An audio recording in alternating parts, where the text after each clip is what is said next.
Okay, guys, sorry, no foot today. You don't get my foot. You don't get to see my foot. So if you need to satisfy your foot fixation, you'll have to go elsewhere. I'm sure there are plenty of places on the internet that will satisfy that wish. But I'm just not feeling it today, so you got to respect that.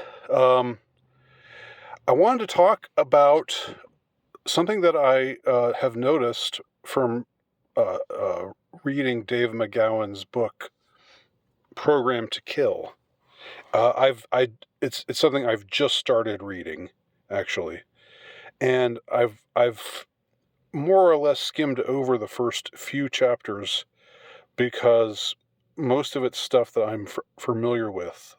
I didn't know that the book would start out with just recounting a bunch of shall we say, pre-Pizzagate, or pre-Calzone Door, as I'm trying to rebrand it, pre-Calzone Door events, such as the Casa Pia scandal in Portugal, the Dutroux affair in Belgium, of course, the Franklin scandal in Omaha and in D.C., and the Presidio scandal, Presidio scandal, the daycare center scandal.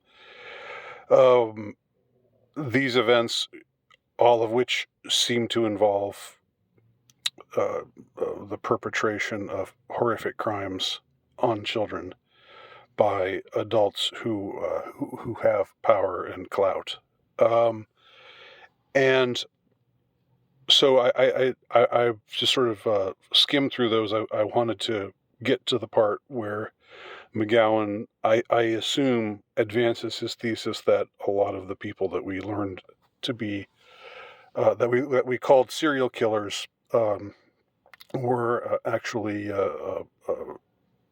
victims of MK Ultra programming, mind control programming, which I'm willing to give that thesis a whirl. I just I'm not I'm completely open about the idea. It could be true in some of their cases and not true in other of their cases. Nothing has to be a total all one way or all the other way. But in any case, something I found out from reading these first few chapters is that the press, the mainstream press, even the left-wing mainstream press used to be, I'm not going to say good, but used to be much better than they are now. Much, much, much better than they are now. And it's really amazing to see the transformation that has happened. Let me explain what I mean. Like in the late 90s, or the mid to late 90s, when things were happening like the Dutroux affair, like the Casa Pia affair, and other things like that were taking place, it was actually getting coverage by mainstream publications. And the one that seemed to come up the most was The Guardian.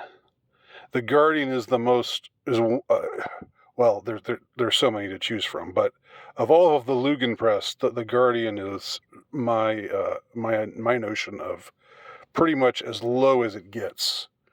The Washington Post is also awful, and they're all awful, and I hate them all.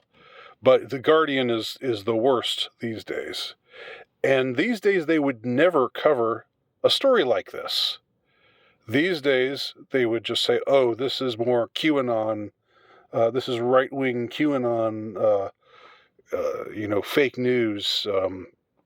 So we're just going to turn up our noses and cast aspersions on anyone who thinks there's anything, there could possibly be anything there to any of this. That's the attitude of all of these mainstream publications today. They've all been thoroughly bought out by the power structure. and what started things going in that direction. Because you say to yourself, how exactly is it that the mass abuse of kids should be a partisan issue? It shouldn't be a partisan issue.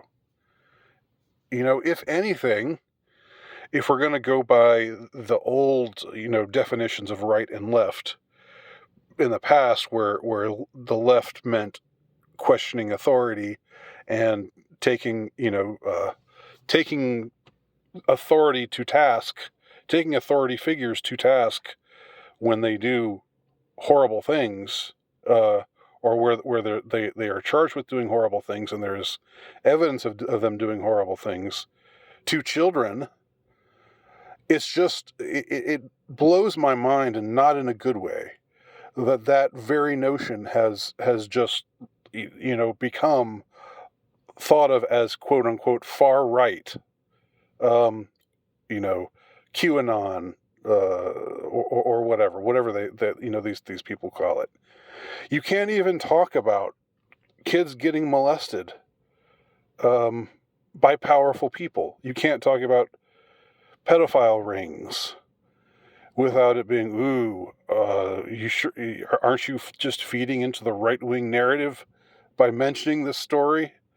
Like, I don't know how one lives with oneself, having that kind of attitude, having that kind of incurious, that the determinedly incurious notion. Like, you really think that all this stuff is just made up by right-wing nuts who listen to Alex Jones? And Alex Jones has become far right. David Icke has gotten to be thought of as far right. David Icke, far right? Are you kidding me?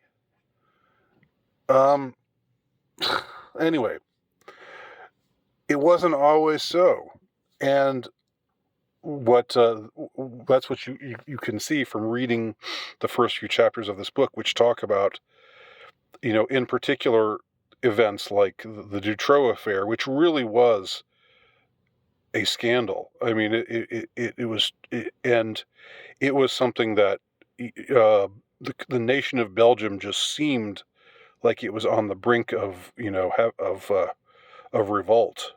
They were marching in the streets. People had it. With the fact that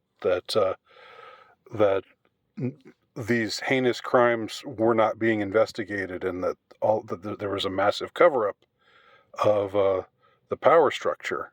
And if you don't know about the Dutroux affair, I'm not an expert in it, but while it was going on, of course, I had no idea. I was still very much a normie at that time, and it was before the internet was really around.